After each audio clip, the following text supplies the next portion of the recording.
7/1/2024 అంటే కాంగ్రెస్ ప్రభుత్వం వచ్చిన కరెక్ట్గా నెల 10 రోజులు అంతే కదా.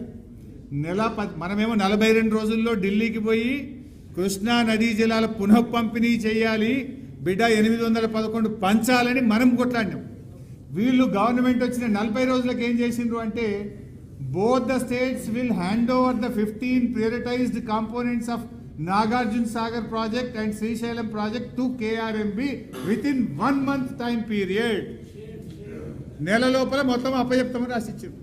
10 ఏళ్ళు మనం ప్రాజెక్టులు అప్పచెప్పకుండా నీళ్ళు వచ్చేదాకా మేము అప్పచెప్పము అని పోరాడింది బీఆర్ఎస్.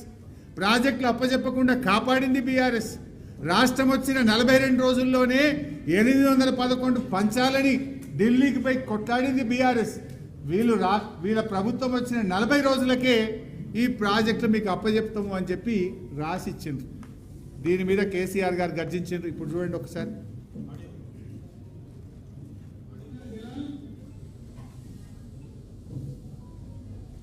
ఏమయ్య బాబు, కేఆర్ఎంబి అంటే కృష్ణా రివర్ మేనేజ్మెంట్ బోర్డుకు భద్రపల్లి ఆగబోయి అప్పచెప్పినాడు ఈ గవర్నమెంట్. ఇదే జిల్లాలో ఉన్న మంత్రి ఉత్తమ్ కుమార్ రెడ్డి మనం మాట్లాడిన అసెంబ్లీలో మీరు కూడా విన్నారు. ఉమ్మడి రాష్ట్రమే నయం ఉండినట ఆయనకట.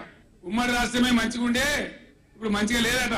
మరి శ్రీకాంతాచారి ఎందుకు చచ్చిపోయింది? ఇదే జిల్లాలో ఉంటే బిడ్డ ఎందుకు చచ్చిపోయింది? ఉద్యమకారులు అంత పెద్ద ఉద్యమం ఎందుకు జరిగింది? లక్షల మంది కోట్ల మంది ఎందుకు పాల్గొన్నారు? ఇంత సోయి తప్పి మాట్లాడతారు మంత్రులు. గవర్నమెంట్ వస్తే ఏం చేయాలా? పోయిన భద్రపల్లిగా సంతకం పెట్టారు, దాని మెమోరాండం దొరికింది. నీళ్ల మంత్రిగా పనిచేసిండు కాబట్టి అనుభవం ఉంది కాబట్టి నష్టం ఎంత తెలుసు కాబట్టి వెంటనే హరీష్ రావు గర్జించాడు. గర్జించి ఒక 4-5 రోజులు నాటకాలు ఆడిండు, అబద్ధాలు మాట్లాడిండు. నిలబెట్టి మన గట్టిగా అసెంబ్లీలో అడిగితే అసెంబ్లీ బడ్జెట్ జరుగుతుంది. మీరు చూసిండు. బడ్జెట్ జరుగుతుంటే ఏమైతుంది?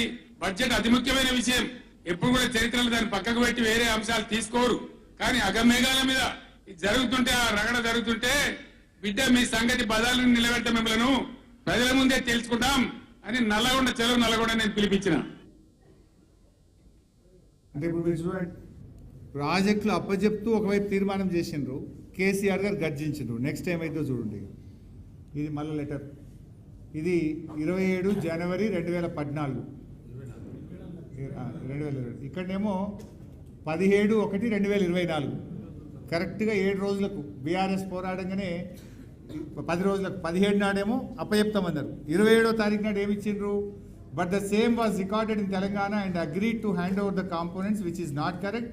The part of minutes need to be amended accordingly. వెంటనే వెనక్కి తీసుకుంటూ మళ్ళీ ఉత్తరం రాసిండ్రు. అసెంబ్లీలో తీర్మానం చేసిండ్రు. ఏమని తీర్మానం చేసిండ్రు? మేం ప్రాజెక్టులు అప్పచెప్పము, కేఆర్ఎంబి KWDT 2 అవార్డు వచ్చేదాకా ప్రాజెక్టులు అప్పచెప్పము అని అసెంబ్లీలో తీర్మానం చేసింది. అంటే వీటన్నిటిని బట్టి చూస్తే మనకేమర్థమైంది స్పష్టంగా? 3 పాయింట్లు మీరు చూడండి. ఫస్ట్, ప్రాజెక్టులు అప్పచెప్పి వీళ్ళు కాంగ్రెస్ గవర్నమెంట్ రాగానే ప్రాజెక్టులు అప్పచెప్పిండ్రు. బీఆర్ఎస్ పోరాడితే ప్రాజెక్టులు వెనక్కి తీసుకున్నారు. నంబర్ 1. నంబర్ 2, కృష్ణానదిలో రాష్ట్రం ఏర్పడిన తర్వాత అతి తక్కువ నీటి వినియోగం 28% చేసిందే వీళ్ళు. నంబర్ 2. నంబర్ 3, 66-34 లేకుండా 2023లో మనం అగ్రిమెంట్ చేసి అపెక్స్ కౌన్సిల్ మీటింగ్ పంపితే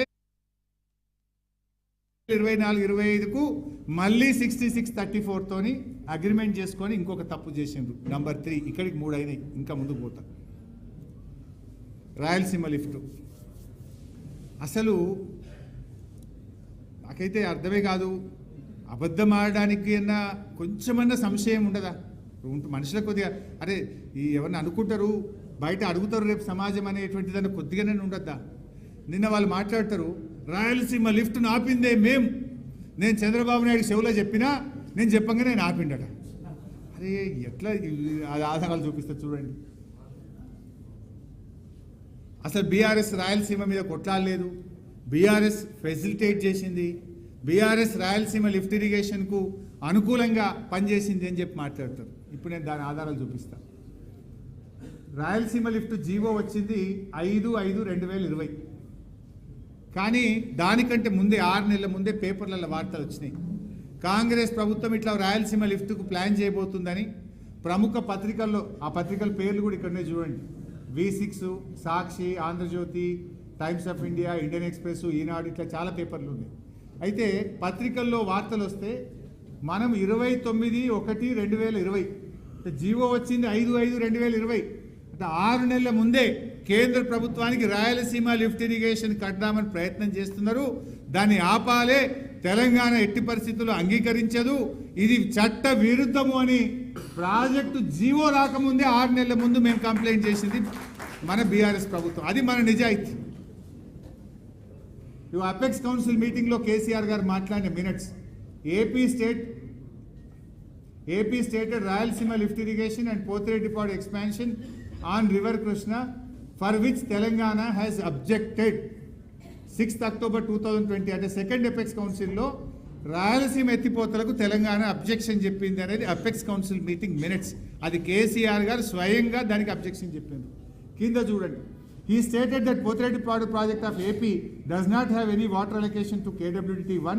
The project was operationalized idanta 84,000 cusecs per 8 TMC per day. He further asserted that water is being transferred to AP from Krishna Basin to out of Krishna Basin through the project with no water allocation to these projects by the